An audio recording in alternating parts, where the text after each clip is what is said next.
தவ்ஹீத் ஜமாத் இதுக்காக நம்ம என்ன செய்யறோம்? முதலாவது நம்முடைய சமுதாயம் இந்த ஆபாசமான சினிமாக்கள் தொலைக்காட்சிகளை பார்த்து கெட்டு போகிறார்களே, அதிலிருந்து நம்ம எப்படி அவங்கள காப்பாற்றி வளர்க்கிறது என்று கேட்கிறாங்க. அதுக்கு வளர்க்கிற லேசான விஷயம்தான்.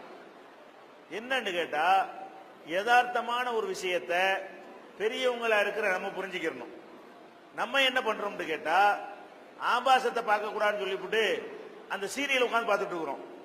ஆபாசம் பார்க்க கூடாதுங்கிறோம்.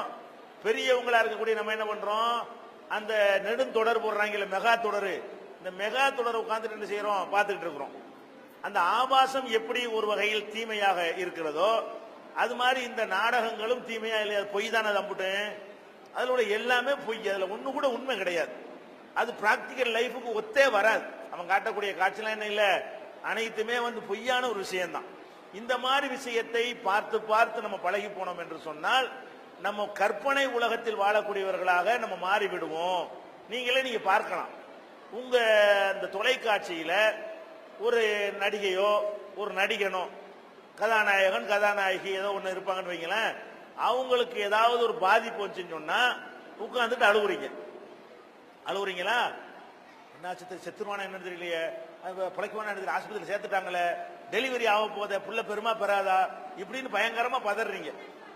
ஆனால் உங்க பக்கத்து வீட்டுல இதை விட மோசமா ஒருத்தன் கஷ்டத்துல இருப்பான், அவனை போய் எட்டி கூட பார்க்க மாட்டீங்க. அது உங்களை பாதிக்க கூட செய்யாது, அது கண்ணீர் கூட விட மாட்டீங்க. அது நெசம், இது பொய். அது நடிக்கிறது என்ன, ஒரு பிரசவிச்ச மாதிரி நடிக்கிறேன்னா பிரசவமா? அது வயிற்றுல தலைவாணி வச்சிருப்பான், கொடுக்குற காசுக்காக என்ன செய்வா, அப்படி இப்படி கையை கால ஆட்டுவான். அதான் நெசமே தவிர அதுல அழுகுறதுக்கு என்ன இருக்குது? ஒண்ணுமே இல்லை, பொய் தான் நம்பிட்டுமே, அதுல எல்லாமே பொய். அதே மாதிரி மாமியார் எடுத்து பேசுறான்னு வைங்க, மருமவ மாமியார் எடுத்து சண்டை நடக்குன்னு வைங்க, இதெல்லாம் என்ன செய்யறது, பயங்கரமான ஒரு தாக்கத்தை நமக்கு ஏற்படுத்து. இப்படி குடும்பக்காரியா இருக்கிறா, அது செய்வாக மருமகளுக்கு. அந்த நாடகத்துல வர்ற மாமியாக்காரிய குடும்பக்காரின்னு பேசக்கூடிய தாய்மார்கள் அவங்க மருமகளுக்கு என்னவா இருப்பாங்க, குடும்பக்கார மாமியார் இருப்பாங்களா இல்லையா? அப்ப இந்த நாடகங்களை இல்லாத ஒண்ணுக்கு இறக்கப்பட்டு பழகி இருக்கிற ஒன்னை நம்ம என்ன செய்யறோம், மறந்துடுறோம். சினிமாவா இருக்கட்டும், ஆபாசத்தெல்லாம் ஒதுக்கிருங்க, சினிமாவா இருக்கட்டும் நாடகமா இருக்கட்டும் எல்லாமே 100% பொய்ன்னு புரிஞ்சுக்கணும். அது நிஜமா அது இல்ல.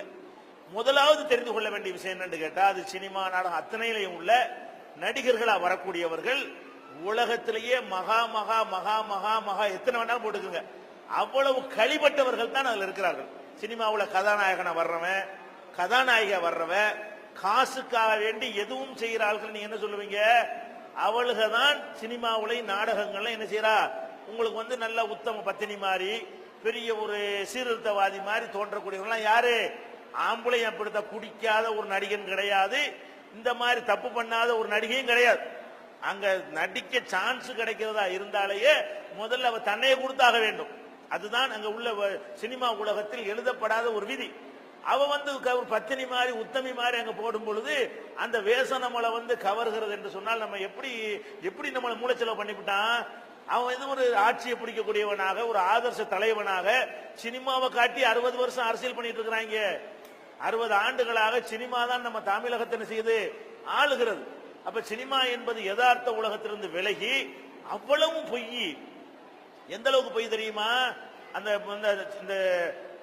சினிமாக்காரர்களை நம்பி வளர்த்த திமுகவில் இருந்து எம்ஜிஆர் நீக்கிவிட்டாங்க. எம்ஜிஆர் நீக்கின பிறகு திமுக மேடையில பேசலாம். எப்படி பேசலாம்? நாங்க போய் எம்ஜிஆர் படத்துக்கு மக்களை கூட்டிட்டு போவோம், கூட்டிட்டு போய் என்ன செய்வோம், டேய் நான் சொல்லும் போது கை தட்டணும் அப்படின்னு சொல்லுவோம். அண்ணே பச்சு ராஜா பிலிம்ஸ் வழங்கும்னு போடுவான், அண்ணே கை தட்டமா, இருறா மலைக்கல்லன் கைதா கைதட்டவான்னு கேட்பான். புரட்சி நடிகர் எம்ஜிஆர் வழங்கும் தட்டான்னு தட்டுவாங்க. இப்படி மக்கள்கிட்ட உண்டாக்குறது. இப்படி கையை தட்டி தட்டி 4 பேர் தட்டணும், 50 பேர் என்ன செய்வான், ஓ பயங்கரமா 4 போல இருக்க, இப்படித்தான் உண்டாக்குனது. என்ன எம்ஜிஆர் என்ன பண்ணிட்டாங்க, நாட்டுக்கு என்ன பண்ணிட்டான், அம்புட்டு கருப்பு பணம். சிவாஜி என்ன பண்ணிவிட்டான், அவன் சம்பாரிச்சு அவன் நாட்டுக்கு என்ன செஞ்சாங்க, அரசாங்கத்துக்கு செலுத்த வேண்டிய பணத்தை எல்லாம் கருப்பு பணமா சம்பாரிச்சு நினைச்சிட்டு போனா. அவன் நல்லா இருந்தான தவிர நாட்டுக்கு என்னப்பா பண்ணாவன், என்னத்தை அள்ளி வாரி வாரி வழங்கிவிட்டான், ஒண்ணும் கிடையாது. 5000 ரூபாய் பாம்பன் பாலம் சீரமைப்பதற்கு நன்கொடை எம்ஜிஆர் கொடுத்தாருன்னு சொன்னா அது 7 காலத்துக்கு பேப்பர்ல நியூஸா வரும். 5 கோடி கொடுத்தவன அந்த காலத்தில் இருக்கிறான், ஸ்டாம்பு சைஸ் கூட நியூஸ் வராது. அதனால என்ன விளைக்கிறோம், சினிமாவில் இப்படி வீர மாதிரி அப்படி வரும்போது அம்புட்டுமே நெசம் நினைக்கிற காரணத்தினாலதான் இதுல போய் மயங்குற. நம்மளை கிறுக்கனாக்குறான்னு நினைச்ச போய் உட்காருவீங்களா?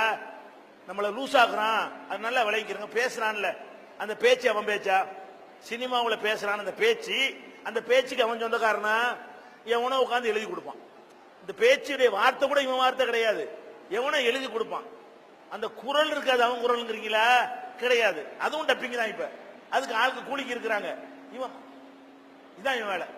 சினிமாவில் உள்ள நடிகர், நாடக நடிகனுடைய வேலை என்ன? இதான். அவன் பின்னாடி இருந்து வேற ஒருத்தன் பேசுவான், அந்த எழுத்த வேற ஒருத்தன் எழுதுவான். அப்ப எழுத்து ஒருத்தன், அந்த வார்த்தை சவுண்டு ஒருத்தன், வாய வாய ஆற்று தவிர இவனுக்கு என்ன ரோல் இருக்குது? ஒரு ரோலும் கிடையாது. பாட்டு படிக்கிறான, அந்த பாட்டுல இவனுக்கு ஏதாவது இருக்குதா?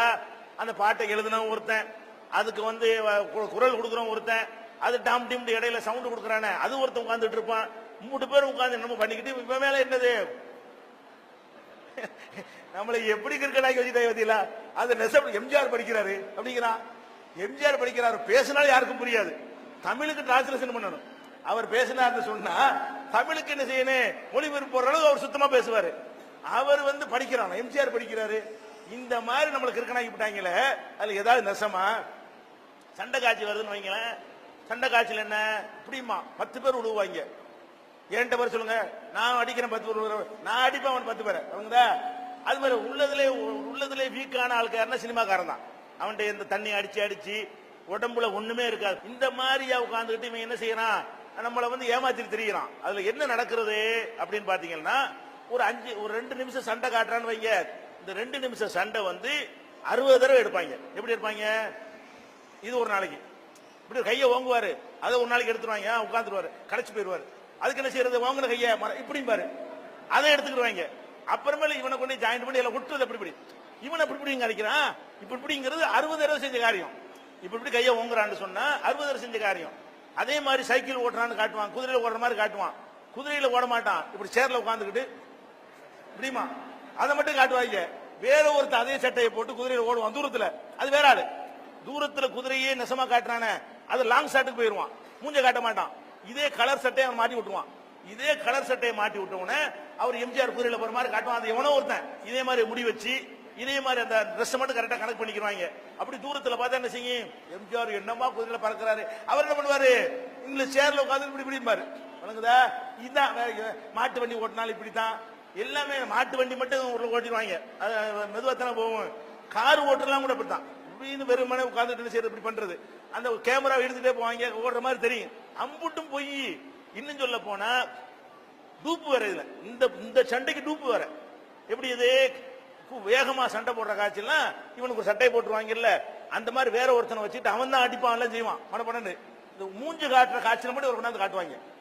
இந்த சண்டையை போடுறதுக்கு முதுவை காட்டிட்டு சண்டை போடுறது, லாங் ஷாட்ல சண்டை போடுறலாம் வேற ஒருத்தன். அவன் அதுக்குண்டே டூப்பு இருக்கான், டூப்புகள் பேரு.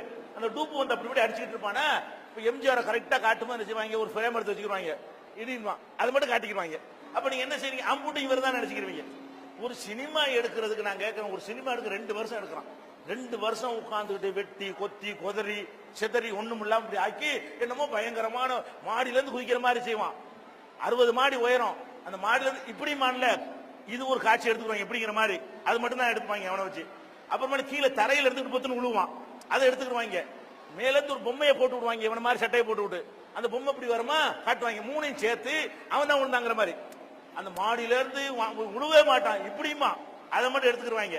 ஒரு பொம்மையை தூக்கி போடுவாங்க, வைக்க போறலாம் அமைக்கி, இவனை மாதிரி ட்ரெஸ்ஸை போட்டு அமைக்கி விடுவாங்க. அது பொம்மை வருமா கீழே வரைக்கும் வருமா, தரையில அடுத்த நாளைக்கு தரையில இருந்து பொத்துன்னு கீழே விழுவான். பார்த்தா என்ன செய்ய, மேல இருந்து இவ்வளவு காயமே அப்படிங்கிற மாதிரி காட்டு. எல்லாம் பொய், அம்புட்டு பொய். அதுல உள்ள பேச்சு பொய், அதுல உள்ள வார்த்தை பொய், அதுல ஒரு ஆக்ஷன் பொய், எல்லாமே நாடகம் அப்படித்தான், எதுவும் அப்படித்தான்.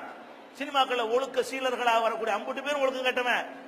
இவங்க எல்லாம் நம்ம நம்பி என்ன செய்யறோம், நம்ம உள்ளத்துல ஒரு தாக்கத்தை ஏற்படுத்துது. இது ஒரு டேஞ்சரான ஒரு பொருள் நினைத்தால் நீங்க பெரியவர்கள் முதல் சினிமா சீரியல் பாப்பீங்களா? சினிமாவில் பாக்குறதுக்கு டிஸ்கவரி பாருங்க, நேஷனல் ஜியோகிராபியா அதை பாருங்க. அது மாதிரி எத்தனையோ அறிவை வளர்ப்பதற்கு சேனல்கள் இருக்குதான் செய்யுது.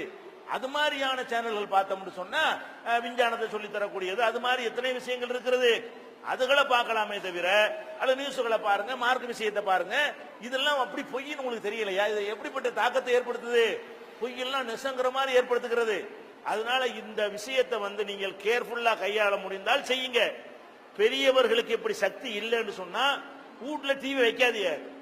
உங்களுக்கு கண்ட்ரோல் உங்களை பண்ண முடியலன்னு சொன்னா அப்புறம் இருக்கும்போது போடத்தானே சொல்லும் பிள்ளைகளுவா.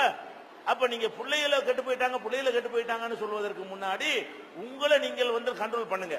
நீங்க இந்த மாதிரியான இதுகளை பார்க்கிற தவிர்த்து கொள்ளுங்க. முடிஞ்சால் என்னென்ன பார்க்கணும் லிஸ்ட் போட்டுக்கிறங்க, எதெல்லாம் பார்க்கலாம், அதுக்கு தான் அனுமதின்னு வச்சுக்கிறங்க. இன்னும் சொல்ல போனா இப்ப லாக் போடுற டிவி எல்லாம் வந்துருச்சு. நீங்க வேணுங்கிற டயத்துக்கு வேணுங்கிற சேனல்ல லாக் பண்ணி போடலாம், ஓபனே ஆகாது.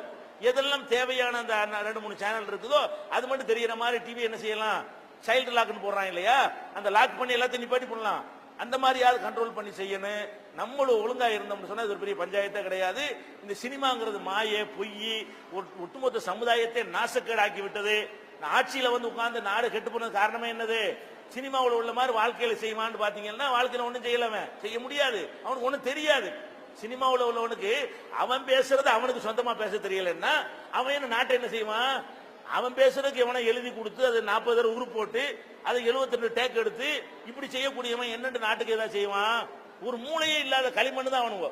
அறிவு கூட இவங்களுக்கு கிடையாது. சினிமாவில் உள்ள நடிகர்களா இருக்கிறவர்களுக்கு, நடிகைகளா இருக்கிறவர்களுக்கு அறிவும் ரொம்ப கம்மி. களிமண் உள்ள ஆளுக்கு தான் இருப்பாங்க. அந்த மாதிரியான ஒரு விஷயத்தை நீங்கள் புரிந்து கொண்டீர்களே ஆனால் இந்த மாயை விலகிவிடும். இது நம்ம தான் மக்கள்கிட்ட விளக்க வேண்டியிருக்கு.